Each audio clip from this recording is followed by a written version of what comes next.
ഇന്ത്യയിലെ ഇടതുപക്ഷ സോഷ്യലിസ്റ്റ് പാർട്ടികൾ മുഴുവനായിട്ടും രാഹുൽ ഗാന്ധി വളരെ അടുത്ത ബന്ധത്തിലേക്ക് പോവുകയാണ്. ഇന്ത്യയുടെ അധികാരം കവർന്നെടുക്കാൻ ശ്രമിക്കുന്നവർക്കെതിരെയുള്ള ഒരു പോരാട്ടമാണിത്. എം.എ. ബേബി ഉൾപ്പെടെയുള്ള ആനിരാജ ഉൾപ്പെടെയുള്ള നേതാക്കന്മാരെ ഇരുത്തിക്കൊണ്ടാണ് രാഹുൽ ഗാന്ധി ഇത് പറയുന്നത്. നമ്മൾ മനസ്സിലാക്കണം. കേരളത്തിൽ നിന്ന് എങ്ങനെയാണെങ്കിലും ലഭിക്കുന്ന എംപിമാരെല്ലാം ഇന്ത്യ സഖ്യത്തിന്റെ ഭാഗമാണ്. അത് കോൺഗ്രസ് പാർട്ടിയിൽ നിന്ന് തന്നെ വരണമെന്ന് നിർബന്ധമില്ല. നിലപാടിൽ ഉറച്ചു നിൽക്കാനായിട്ട് കോൺഗ്രസ് പ്രസ്ഥാനത്തിന് സാധിക്കണം. നമസ്കാരം. വോട്ടർ അധികാര യാത്ര അവസാനിക്കുമ്പോൾ ഇടതുപക്ഷ നേതാക്കളുടെ അടക്കമുള്ള ഇന്ത്യ മുന്നണിയിലെ പ്രമുഖ നേതാക്കളുടെ എല്ലാം സാന്നിധ്യമുണ്ടായിരുന്നു. രാഹുൽ ഗാന്ധി ഇടതുപക്ഷ നേതാക്കളോട് അടുക്കുന്നതായിട്ട് തോന്നുന്നുണ്ടോ? രാഹുൽ ഗാന്ധി ഇടതുപക്ഷ നേതാക്കളോട് മാത്രമല്ല, ഇന്ത്യയിലെ ഇടതുപക്ഷ സോഷ്യലിസ്റ്റ് പാർട്ടികൾ മുഴുവനായിട്ടും രാഹുൽ ഗാന്ധി വളരെ അടുത്ത ബന്ധത്തിലേക്ക് പോവുകയാണ്. കോൺഗ്രസിൽ നിന്ന് തന്നെ വിട്ടുപിരിഞ്ഞു പോയിട്ടുള്ള തൃണമൂൽ കോൺഗ്രസുമായിട്ടും NCPയുമായിട്ടും കൂടി രാഹുൽ ഗാന്ധി അടുക്കുകയാണ്. ഇപ്പോൾ ഇവിടെ സംഭവിച്ചുകൊണ്ടിരിക്കുന്ന കാര്യം എന്ന് വെച്ചാൽ, ഇന്ന് പാറ്റ്നയിൽ നടന്ന മഹാറാലി, അതോടുകൂടിയാണ് വോട്ട് അധികാര യാത്രയുടെ സമാപന സമ്മേളനം നടന്നിട്ടുള്ളത്. രാവിലെ മുതൽ അവിടെ ഉണ്ടായിരുന്ന ഒരു ജനസഞ്ചയം എന്ന് പറയുന്നത് പാറ്റ്ന നഗരം ഇന്ന് വരെ കണ്ടിട്ടില്ലാത്ത രീതിയിലുള്ള ഒരു ജനസഞ്ചയമാണ് പാറ്റ്നയിൽ ഉണ്ടായിട്ടുള്ളത്. ഇന്ന് രാഹുൽ ഗാന്ധി പാറ്റ്നയിൽ പറഞ്ഞിരിക്കുന്നത് എന്താണ്? ആറ്റം ബോംബിന് ശേഷം ഇനി വരാനിരിക്കുന്നത് അതിലും വലിയ ബോംബാണ് എന്നാണ് രാഹുൽ ഗാന്ധി പറഞ്ഞിരിക്കുന്നത്. അപ്പോൾ ഇവിടം കൊണ്ടൊന്നും ഇത് അവസാനിക്കാൻ പോകുന്നില്ല. ഇന്ത്യയെ മോഷ്ടിക്കുവാൻ ചിലർ നടത്തുന്ന ശ്രമങ്ങൾക്കെതിരെ ശക്തമായ പ്രക്ഷോഭത്തിന്, അതായത് തന്റെ ജീവൻ കൊടുത്തും താൻ രംഗത്തുണ്ടാകും എന്ന് സൂചിപ്പിക്കത്തക്ക രീതിയിലുള്ള ഒരു പ്രസംഗമാണ് ഇന്ന് അദ്ദേഹം അവിടെ നടത്തിയത്. അദ്ദേഹത്തിന്റെ റാലിയിൽ ഉടനീളം പറഞ്ഞിരുന്ന കാര്യങ്ങൾ അവിടെ ആവർത്തിക്കുക മാത്രമല്ല, അദ്ദേഹം പറഞ്ഞിരിക്കുന്നത് എന്താ വെച്ചാൽ, ഇന്ത്യയുടെ അധികാരം കവർന്നെടുക്കാൻ ശ്രമിക്കുന്നവർക്കെതിരെയുള്ള ഒരു പോരാട്ടമാണിത്.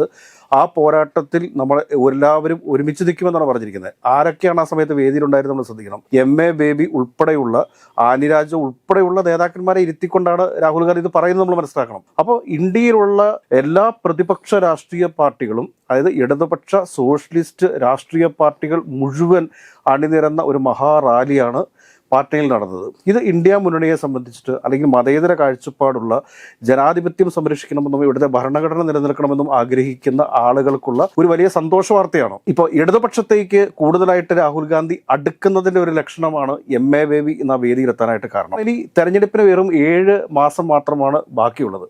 കേരളത്തിലെ സമകാലീന രാഷ്ട്രീയത്തെക്കുറിച്ച് നമ്മൾ പഠിക്കുമ്പോൾ കോൺഗ്രസിനകത്ത് നിലനിൽക്കുന്ന പ്രശ്നങ്ങൾ അത് 7 മാസത്തിനുള്ളിൽ പരിഹരിക്കാൻ സാധിക്കുമെന്നൊന്നും രാഹുൽ ഗാന്ധി കരുതുന്നില്ല. കോൺഗ്രസിലെ പ്രമുഖ നേതാക്കൾ ആ വേദിയിൽ ഉണ്ടായിരുന്നില്ല. കോൺഗ്രസിലെ പല പ്രമുഖ നേതാക്കന്മാരുണ്ടായിരുന്നില്ല. ശരിക്കും പറഞ്ഞു കഴിഞ്ഞാൽ ഇന്ന് ഇന്ത്യ മുന്നണിയുടെ മുഴുവൻ നേതാക്കളും പങ്കെടുക്കുന്ന ഒരു പരിപാടിയിൽ കേരളത്തിന്റെ UDF കൺവീനറും അതോടൊപ്പം തന്നെ കേരളത്തിന്റെ പ്രതിപക്ഷ നേതാവും ഒക്കെ പങ്കെടുക്കേണ്ടതല്ലേ? KPCC പ്രസിഡന്റും ഒക്കെ പങ്കെടുക്കേണ്ടതല്ലേ? കേരളത്തിൽ ഇന്ന് AICCയുടെ സംഘടനാ കാര്യങ്ങളുടെ ചുമതലയുള്ള KC വേണുഗോപാൽ ഒഴിച്ച് വേറെ ഒരു നേതാവ് വേദിയിലില്ല എന്നുള്ളതാണ് സത്യം. വേദിയിലല്ല, സദസ്സിലെങ്കിലും വേണ്ടേ? ചില യൂത്ത് കോൺഗ്രസിന്റെ അഖിലേന്ത്യാ ഭാരവാഹികളൊക്കെ ആ സമ്മേളന സ്ഥലത്ത് ഉണ്ടായിരുന്നു എന്നുള്ളതല്ല. അത് കേരളത്തിനപ്പുറത്തേക്ക് ഒരു പ്രാതിനിധ്യമില്ലെന്നേ. സാധാരണ JB മേത്ര MP എങ്കിലും ആ പരിസരത്തൊക്കെ കാണുന്നതാണ്. വേദിയിൽ വേണമെന്ന് നമ്മൾ പറയുന്നില്ല, പക്ഷെ പരിസരത്തെങ്കിലും ഉണ്ടാവണ്ടേ?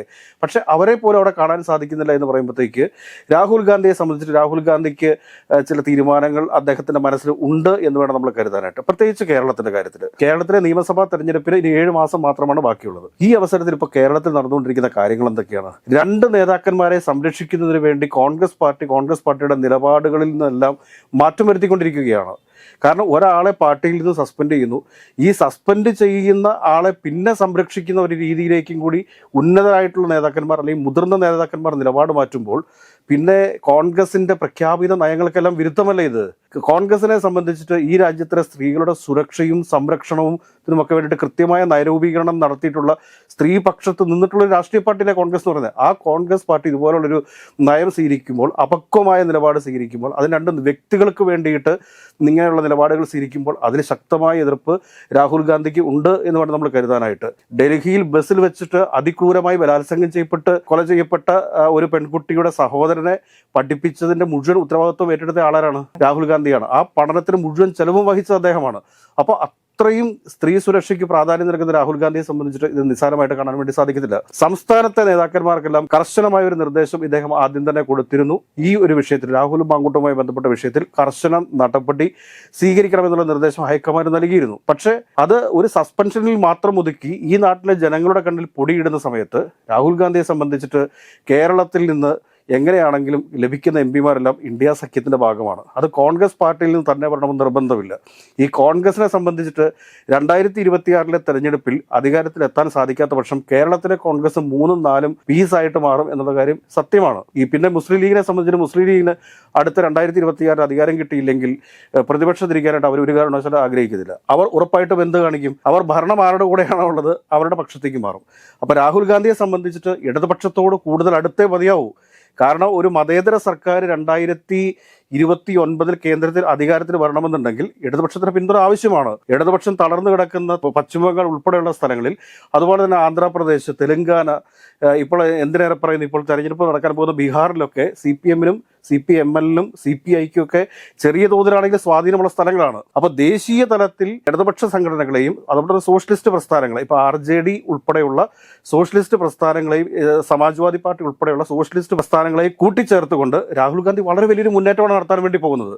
അപ്പോൾ വേണമെങ്കിൽ കേരളത്തിലെ കോൺഗ്രസ്സുകാർക്ക് നന്നാവാം. അതല്ലെങ്കിൽ മുഖ്യമന്ത്രി ആരാവണം എന്നുള്ള തർക്കത്തിലേക്കൊക്കെ കോൺഗ്രസ് പാർട്ടി ഇവിടെ പോയി കഴിഞ്ഞാൽ സംഭവിക്കുന്നത് എന്താണെന്ന് ചോദിച്ചു കഴിഞ്ഞാൽ, രാഹുൽ ഗാന്ധിയെ സംബന്ധിച്ചിട്ട് രാഹുൽ ഗാന്ധിക്ക് ഒരു കാര്യത്തിൽ ഉറപ്പുണ്ട്. ഇനി നടക്കാൻ പോകുന്ന ജനാധിപത്യ സംരക്ഷണ സമരങ്ങൾ, ഈ സമരങ്ങളിലൂടെയെല്ലാം മഹാരാഷ്ട്ര തിരിച്ചു പിടിക്കാൻ വേണ്ടി സാധിക്കും, ഹരിയാന തിരിച്ചു പിടിക്കാൻ വേണ്ടി സാധിക്കും. ഹരിയാന തെരഞ്ഞെടുപ്പ് റിസൾട്ട് വരുന്ന ആദ്യഘട്ടങ്ങളിലൊക്കെ കോൺഗ്രസ് ബഹുദൂരം മുമ്പിലായിരുന്നു. അതിനുശേഷമാണ് ഒരു മാജിക് നടന്ന പോലെ അത് അട്ടിമറിക്കപ്പെടുന്നത്. ഗുജറാത്ത് ഉൾപ്പെടെയുള്ള സ്ഥലങ്ങളിൽ ഗുജറാത്തിലെ അവസ്ഥ വളരെ ഇതാണ്. കഴിഞ്ഞ തവണ അവിടെ ഗുജറാത്തിലെ AAP മത്സരിക്കാതിരുന്നുവെങ്കിൽ കോൺഗ്രസിന് അധികാരം പിടിക്കാൻ സാധിക്കുമായിരുന്നു. അപ്പോൾ ഇത്തവണ ഇന്ത്യ മുന്നണിയുടെ ഭാഗമായിട്ട് AAP കൂടി വരുന്നുണ്ട്. AAPയെ സംബന്ധിച്ചിട്ട് ഒരു കോൺഫിഡൻസ് നഷ്ടപ്പെട്ട് വീട്ടിലിരിക്കുന്ന സാഹചര്യം ഉണ്ടായിരുന്നു. അദ്ദേഹത്തെ ഇപ്പോൾ ഡെറിക് ഒബ്രിയാൻ എന്ന് പറയുന്ന തൃണമൂൽ കോൺഗ്രസിന്റെ നേതാവ് പോയിട്ടാണ് AAPയെ പിടിച്ച് കളത്തിലേക്ക് വീണ്ടും കൊണ്ടുവരുന്നത്. അപ്പോൾ AAPയും സജീവമായിട്ട് ഇന്ത്യ മുന്നണിയുടെ ഭാഗമായിട്ട് മത്സരിക്കാൻ വേണ്ടി തീരുമാനിച്ചിട്ടുണ്ട്. കർണാടകയിൽ നടന്നിട്ടുള്ള വോട്ടട്ടിമറി, ഇങ്ങനെ മറ്റ് സംസ്ഥാനങ്ങളിൽ കോൺഗ്രസിന് തങ്ങളുടെ പഴയകാല പ്രതാപം തിരിച്ചു പിടിക്കാമെന്ന വലിയൊരു ആത്മവിശ്വാസത്തോടു കൂടി പോകുന്ന സമയം അടുത്താണ്. എന്നും കോൺഗ്രസിന് തണലും താങ്ങുമായിട്ട് നിന്നിരുന്ന കേരളം, ആ കേരളത്തിൽ ഇതുപോലെ ഒന്നോ രണ്ടോ നേതാക്കന്മാരുടെ വ്യക്തി താല്പര്യങ്ങൾക്ക് വേണ്ടിയിട്ട്, അല്ലെങ്കിൽ അവരുടെ ബ്ലാക്ക് മെയിലിംഗ് പൊളിറ്റിക്സിൻ്റെ പേരിൽ കേരളത്തിലെ കോൺഗ്രസ് എന്ത് ചെയ്യണമെന്നറിയാതെ നിൽക്കുന്നത്. കാരണം ഇലക്ഷൻ വരാൻ പോവുകയാണ്. ഇത് സെപ്റ്റംബർ മാസമായി. ഇനി ഒക്ടോബർ, നവംബർ മാസത്തിൽ ത്രിതല പഞ്ചായത്തിലേക്കുള്ള തെരഞ്ഞെടുപ്പാണ്. അത് കഴിഞ്ഞാൽ ഉടനെ തന്നെ മെയ് മാസത്തോടു കൂടി നിയമസഭയിലേക്കുള്ള തെരഞ്ഞെടുപ്പാണ് നടക്കാൻ പോകുന്നത്. പക്ഷേ ഇതിനൊന്നും ഒരു മുന്നൊരുക്കങ്ങളും നടത്താതെ കുടുംബസംഗമങ്ങളും കാര്യങ്ങളും ഒക്കെ നടക്കുന്നുണ്ട്. പക്ഷേ സാധാരണക്കാരായിട്ടുള്ള ജനങ്ങൾ ഇവിടെ അഭിമുഖീകരിക്കുന്ന പ്രശ്നങ്ങളെ അഡ്രസ്സ് ചെയ്യാനൊന്നും അവർ തയ്യാറാവുന്നില്ല.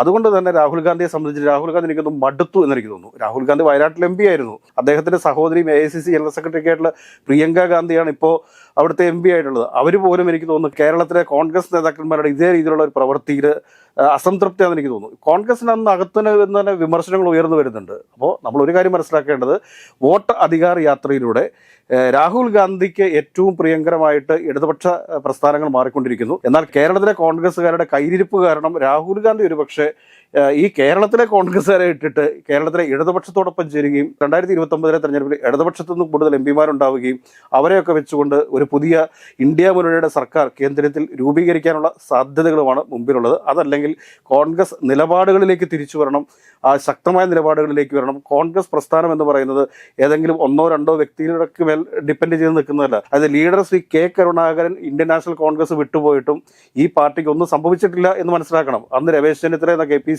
പ്രസിഡന്റിന്റെ നേതൃത്വത്തിൽ, ഉമ്മൻചാണ്ടി സാർ എന്ന പ്രതിപക്ഷ നേതാവിന്റെ നേതൃത്വത്തിലൊക്കെ ഈ പ്രസ്ഥാനത്തെ ശക്തമായി തിരിച്ചു കൊണ്ടുവന്നിട്ടുള്ളതാണ്. അതുകൊണ്ട് ഇതിനൊന്നും സംഭവിക്കാൻ പോകുന്നില്ല. നിലപാടിൽ ഉറച്ചു നിൽക്കാനായിട്ട് കോൺഗ്രസ് പ്രസ്ഥാനത്തിന് സാധിക്കണം. അതല്ല എങ്കിൽ ഇന്ത്യ മുന്നണി രാഹുൽ ഗാന്ധിയുടെ നേതൃത്വത്തിൽ ഇന്ത്യയിൽ അധികാരത്തിൽ വരുമ്പോഴത്തേക്ക് ഇപ്പോൾ ഈ കേരളത്തിലെ കോൺഗ്രസ് നേതാക്കന്മാരുടെ എല്ലാവരുടെയും പേരിൽ പുതിയ ഓരോരോ പാർട്ടി ഉണ്ടാവും. ഒരുപക്ഷെ അവർക്ക് ആ പാർട്ടിയുടെ പേരിൽ ഇന്ത്യ മുന്നണിയുമായിട്ട് അലയൻസ് ഉണ്ടാക്കാനായിട്ട് സാഹചര്യം ഉണ്ടാവാതിരിക്കട്ടെ എന്നാണ് ഇപ്പോൾ ആഗ്രഹിക്കുന്നത്.